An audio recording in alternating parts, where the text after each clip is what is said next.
पहले रोज़े का इफ्तार करते ही आसमान में दिखा था ये खूबसूरत नज़ारा। आप सबने भी देखा ही होगा।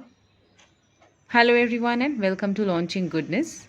ये चौथे रोज़े का चाँद है और आज मैं शेयर करने वाली हूँ अपना सहरी टू इफ्तार रूटीन।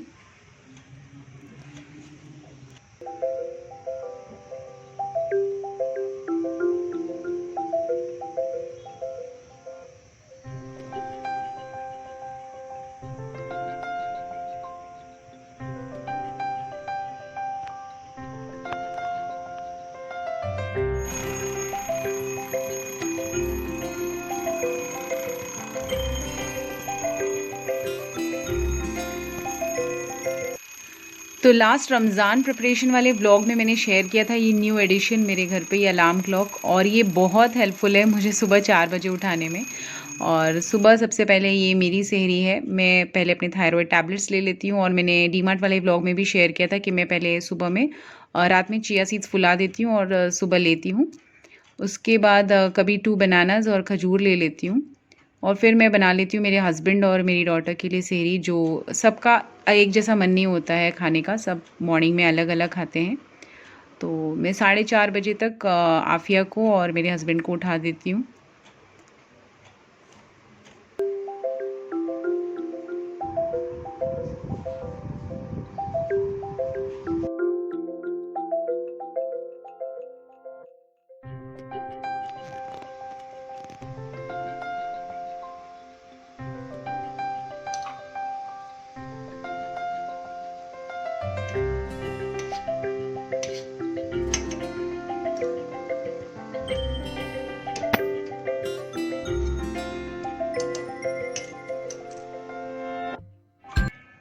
और फिर सबकी सेहरी हो जाने के बाद एक थोड़ा टाइम बचा था तो मैंने अपने लिए चाय बना ली थी।